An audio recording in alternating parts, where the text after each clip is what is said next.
શ્રી યમુનાજી સંકેત ચાર રીતે કરે છે. સેન ચાર માધ્યમથી યમુનાજી કરે છે. જીવ પર કૃપા ચાર રીતે કરે છે યમુનાજી. એક નેત્ર દ્વારા, બીજું મુખારવિંદ દ્વારા, ત્રીજું હસ્તકમલ દ્વારા અને ચોથું ચરણ કમલ દ્વારા. ચાર રીતે સંકેત યમુનાજી કરે અને આ ચાર રીતે સંકેત કરી ઠાકોરજીને કરે અને જીવને પણ કૃપા કરે. પહેલી કૃપા શ્રી યમુનાજી નેત્ર દ્વારા કરે, જેનું 41 પદના 8મા પદમાં કહ્યું, ચરણ પંકજ રેણુ શ્રી યમને જુદે. અને કહેતા કહ્યું, ગોવિંદ પ્રભુ બિના રહત નહીં એક છીનું, અતિ આતુર ચંચલ જુનૈની, ચરણ પંકજ રેણુ શ્રી યમને જુદેની. ઠાકોરજી વગર એક ક્ષણ રહી શકતા નથી. પણ યમુનાજીના નેત્રો ચંચલ કેમ છે? કારણ કે અનેક ગોપીજનો પર એક સાથે કૃપા કરવી છે, એટલે વિહાર કરતા કરતા ચંચલ નેત્રો દ્વારા બધા પર એક સાથે દ્રષ્ટિ નાખે અને જે રસનો એમને અનુભવ થઈ રહ્યો છે, જેના પર દ્રષ્ટિ પડે એ જ ક્ષણે એને એ રસનો અનુભવ થવા લાગે. જે રસનો અનુભવ યમુનાજીને ઠાકોરજી સાથે થઈ રહ્યો છે અને ચંચલ નેત્રો દ્વારા બધા ઉપર એક સાથે દ્રષ્ટિ કરે અને બધા ઉપર દ્રષ્ટિ પડે એટલે જે અનુભવ યમુનાજીને થાય એ જ રસનો અનુભવ એ જ ક્ષણે સર્વ ગોપીજનો પર જેના પર દ્રષ્ટિ પડી હોય એને અનુભવ થવા લાગે. મધુરાષ્ટકમાં કહ્યું ને, નયનમ મધુરમ, આવા મધુર નયન શ્રી યમુનાજીના છે. અહીંયા એની સંગતિ મળે. આવા ચંચલ નેત્ર દ્વારા કૃપા. તો કૃપા કરવાનું પહેલું માધ્યમ નેત્ર. શ્રી ઠાકોરજી પણ ગોપી ગીતમાં કહ્યું ને, સરદ ઉદાસ એ સાધુ જાત સત, સરસી જોદર શ્રીમ્ર સાદૃશા, કમલ સી અખિયા લાલ તિહારી, 300 તક તક તીર ચલાવત, બેંધત છતિયા હમારી. તો પહેલા સૈનનો પ્રકાર, કટાક્ષનો પ્રકાર નેત્ર દ્વારા. બીજું કૃપા કરવાનો, સંકેત કરવાનું માધ્યમ મુખારવિંદ. શ્રી યમુનાજી મધુર મધુર વચન બોલી અને જીવ પર કૃપા કરે. 29મા પદમાં કહ્યું, રાસ રસ સાગર શ્રી યમને જુજાની. કૃપા કરવાનું બીજું માધ્યમ મુખારવિંદ. પહેલું માધ્યમ નેત્ર. નેત્ર દ્વારા, કારણ કે ચાર અમૃત ઠાકોરજીના નેત્રોમાં છે, તો ચાર અમૃત યમુનાજીના નેત્રોમાં બિરાજે. કોટી ચાંચલ્યામૃત, આરુણ્યામૃત, લાવણ્યામૃત અને મંદ હાસ્યામૃત. આ ચાર અમૃતનું દાન યમુનાજી નેત્ર કટાક્ષ કરીને કરે. બીજી કૃપા મુખારવિંદ દ્વારા થાય અને મુખારવિંદ દ્વારા કૃપા શ્રી યમુનાજી ભક્ત કો સહે ભાર દેત જુ પ્રાણ આધાર, અતિ બોલત મધુર મધુર બાણ. મધુર મધુર વચન બોલી મુખારવિંદ દ્વારા શ્રી યમુનાજી અહીંયા ભક્તોને મનોરથ જગાવે અને ઠાકોરજીને મનોરથ પૂર્ણ કરવા માટે તૈયાર કરે. એ રીતે સુંદર રીતે સમજાવે કે ભક્તની અંદર વિવિધ પ્રકારના મનોરથો જાગૃત થાય અને એને અનુકૂળ ઠાકોરજીને તૈયાર કરે અને આમ બંનેને અંદર મનોરથ જગાવી અને નિત્ય લીલામાં વિવિધ પ્રકારની લીલાઓ યમુનાજી પ્રગટ કરે છે. મુખારવિંદ દ્વારા કૃપા. એમ તો મુખારવિંદ અંતર્ગત અનેક પ્રકાર. વચનામૃત દ્વારા મહાપ્રભુની કૃપામાં, જૂઠણ દ્વારા, અધરામૃત દ્વારા, ચરવિત દ્વારા, એમ મુખારવિંદની કૃપાના અનેક પ્રકાર. પણ અહીંયા મધુર મધુર વાણી અને મધુરાષ્ટકમાં કહ્યું અધરમ મધુરમ. એ મધુર વાણી બોલી શ્રી યમુનાજી વિવિધ પ્રકારના સંકેતો કરે છે વાણી દ્વારા અને બંનેની અંદર મનોરથ જગાવે. અને એટલે જ કહ્યું, પિય સંગ કરત સૈન, આ ઈશારો કરે છે. ત્રીજો કૃપાનો પ્રકાર શ્રી હસ્ત દ્વારા. અને તૃતીય પદમાં જ કહ્યું કે બ્રહ્મ સંબંધ જબ હોત યા જીવ કો, તબ હી ઇનકી ભુજા વામ ફરકે. બ્રહ્મ સંબંધ જબ હોત યા જીવ કો, જીવનો બ્રહ્મ સંબંધ થાય તો ડાબી ભુજા ફરકવા લાગે. મને તો એમ જ લાગે કે ડાબો હાથ કરીને શ્રીનાથજી બોલાવે છે અને જેને આ હાથ નથી દેખાતો એને યમુનાજી કહે છે કે ચાલ ચાલ ચાલ. કારણ કે ઘણા જીવ એવા છે કે એટલા બધા અંતરાયોમાં પડ્યા છે કે શ્રીનાથજી બાબા નિકુંજના દ્વાર આવીને હાથ ઊંચો કરીને બોલાવે પણ એમની દ્રષ્ટિ એ હસ્ત સુધી નથી જતી. અને એટલે જ ને કારણ શ્રી યમને પ્રથમ આવી અને જેને હાથ ન દેખાયો એને હાથ બતાવવા માટે યમુનાજી એ જ વામ હાથને ફરકાવી અને જીવને ઠાકોરજીની સન્મુખ લઈ જાય છે. આ છે શ્રી હસ્ત દ્વારા સંકેત. આ સેન છે ને, આ સંકેત છે. શ્રી હસ્ત દ્વારા સંકેત કરી શ્રી યમુનાજી કૃપા કરે છે. અને ચોથું માધ્યમ શ્રી યમુનાજીના ચરણ છે. વિવિધ પ્રકારની ચાલ ચાલી અને એટલે જ 41 પદના ચોથા પદમાં કહ્યું, નૈન ભર દેખ અબ ભાનુ તનયા, ચલત ટેઢી હોય લેત પિય કો મોય. આમ આડું અવળું ચાલી અને વિવિધ પ્રકારના તિહાર યુક્ત ચાલ ચાલી અને ઠાકોરજીને સંકેત કરી અને ઠાકોરજીની અંદર મનોરથ જગાવે છે. પ્રભુને મોહિત કરી લે છે પોતાની ચાલ દ્વારા અને પ્રભુ મોહિત થાય અને ત્યારે જીવના મનોરથો પૂર્ણ કરી. તો આમ ચરણ દ્વારા શ્રી યમુનાજી ટેડી ચાલ ચાલી અને પ્રભુ એવા આકર્ષિત થઈ જાય, પ્રભુની દ્રષ્ટિ બધી ગોપીજનોમાંથી હટી અને યમુનાજીની ચાલમાં પરવાઈ જાય. ઓહો, આવી અદ્ભુત ચાલ! અને એટલા મોહિત થઈ જાય કે યમુનાજીને આધીન થઈ જાય અને આધીન થયેલા પ્રભુથી શ્રી યમુનાજી સઘળા જીવના મનોરથો પૂર્ણ કરાવે. તો આમ સબન કો સુખ દેન પિય સંગ કરત સેન. આમ વિવિધ પ્રકારે સેન કરે. ચાર માધ્યમ બતાવ્યા, નેત્ર દ્વારા, મુખારવિંદ દ્વારા, હસ્તકમલ દ્વારા અને ચરણકમલ દ્વારા. આ ચાર માધ્યમથી સંકેત કરી શ્રી યમુનાજી પ્રભુનું મન આકર્ષિત કરે અને જીવના મનોરથો પૂર્ણ કરે. અને ત્યારે કહ્યું, ચિત્ત મેં તબ પરત ચૈન જબહી બોલે. અને યમુનાજી આ બધું કરે, આ વિહાર કરે આદિ, પણ યમુનાજીને ચિત્તમાં પ્રસન્નતા ક્યારે થાય, આનંદ ક્યારે થાય? જ્યારે પ્રભુ રાસ કરતા કરતા પરમ આનંદની અવસ્થામાં પહોંચી જાય ત્યારે યમુનાજી ઠાકોરજીને 1 મિનિટ ઉભા રાખી.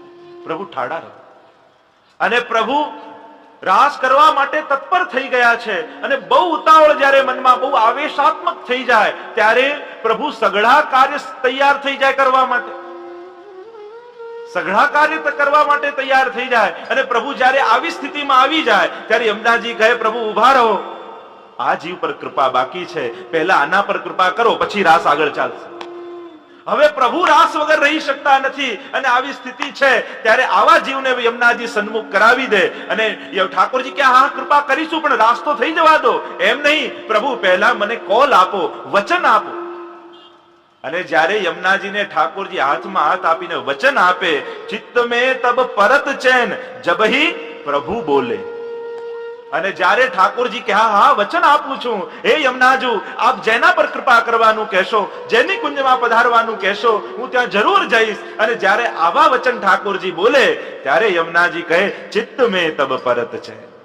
અને ત્યારે યમુનાજીને પરમ આનંદનો અનુભવ થાય કે મારા સખીજનોના મનોરથ પૂર્ણ થશે. યમુનાજી સદા ચિંતિત છે પોતાના અંતરંગ સખીજનોના મનોરથ પૂર્ણ કરવા માટે. અતિ વિખ્યાત સબ બાત ઇનકે હાથ, નામ લેત કૃપા કરી અતુલ્ય. આપ અતિ વિખ્યાત છો, કારણ ભુવમ ભુવન પાવની, સમસ્ત લોકોને પાવન કરો છો એટલે વિખ્યાત છો. આપ વિખ્યાત છો કારણ વિશ્વ જેનું છે એવા વિશ્વેશ્વરને આપે મોહિત કર્યા છે એટલે આપ વિખ્યાત છો. આપ વિખ્યાત છો કારણ જે કોઈ સાધન કરવાને સમર્થ નથી એવા દોષિત જીવને પણ નિર્દોષ બનાવી એનો ભગવત સંબંધ કરાવી દો છો. આપ વિખ્યાત છો કારણ સબ બાત ઇનકે હાથ. પ્રભુ સંબંધી જેટલી પણ આ વ્રજ લીલાની વાતો છે યા કાર્યો છે એ આપના હાથમાં છે. અને આપ ભાગ્ય વિધાત્રી છો આ પુષ્ટિ જીવની. અને આ પુષ્ટિ જીવના ભાગ્યમાં જ્યાં સુધી આપ ભગવત સુખ ન લખો ત્યાં સુધી એ સાધનો કરીને કરી જાય છતાં એને ભગવત સુખ મળતું નથી. આપ કારણ સર્વ વાતો આપના હાથમાં છે. વાર્તા સાહિત્યમાં પ્રસંગ આવે છે એ ગુર્જર જ્ઞાતિની વ્રજવાસીની પુત્ર વધુનો પરણીને આવી સાસરે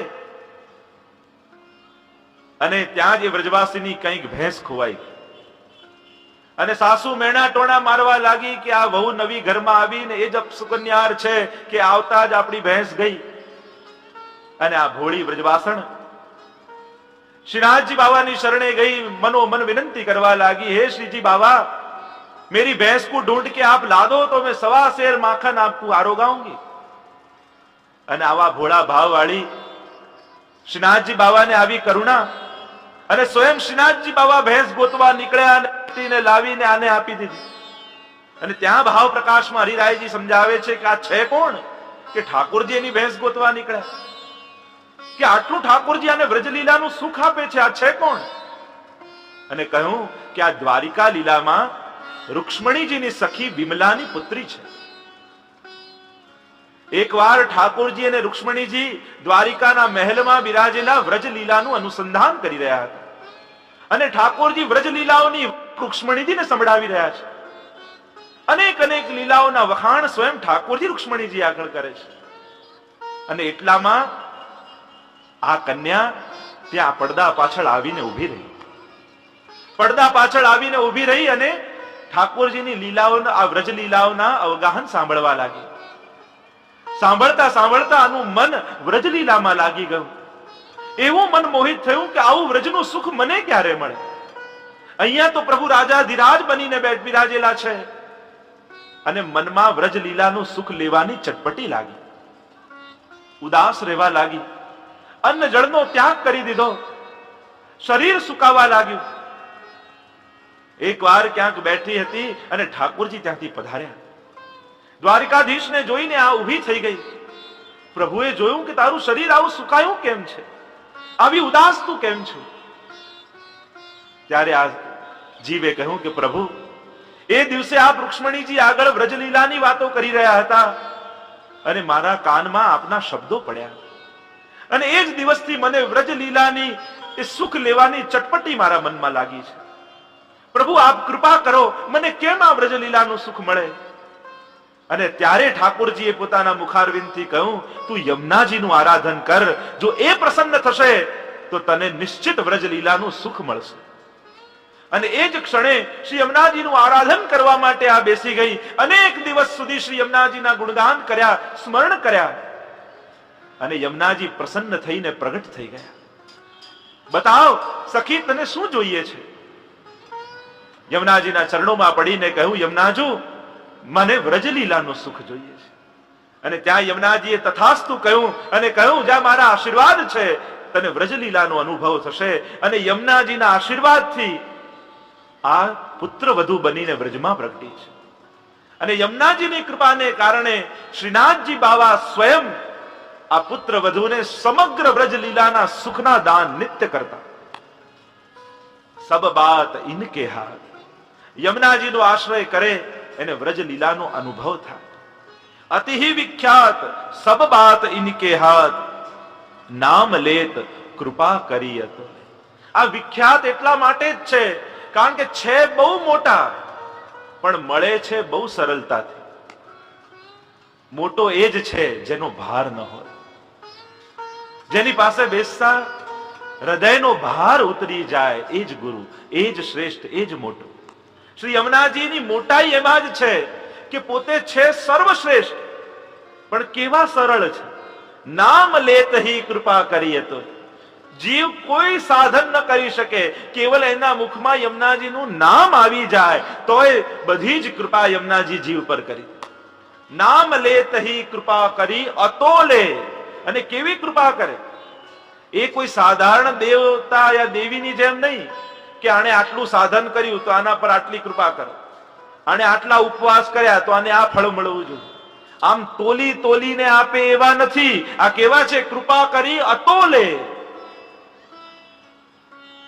જેમ કોઈ દુકાનમાં બેઠા હોય, કરિયાણાની દુકાન કોઈની હોય ને કોઈ ચણા ખરીદવા માટે આવે તો તોલીને જેટલા પૈસા આપે એટલા આપી દે. પણ પોતાનો દીકરો આવે ને કે ચણા જોઈએ છે તો મુઠ્ઠી ભરીને આપી દે, એ કઈ તોલવા ન બેસે. એમ જ યમુનાજી અતોલે કૃપા, માપી માપીને નથી કરતા, અમાપ કૃપા કરે છે, અસીમ કૃપા કરે. કૃપા કરી અતોલે, દરસ કર પરસ કર, ધ્યાન હિ અમે ધરે. આખો યમુનાજીના આરાધનનો પ્રકાર બતાવ્યો. દરસ કર પરસ કર, ધ્યાન હિ અમે ધરે. યમુનાજીનું ધ્યાન ધરે. તો આ ધ્યાન ધરવાના એ ગર્ગ સંહિતા આદિમાં તો પંચાંગ પ્રકાર બતાવવામાં આવ્યો યમુનાજીનો.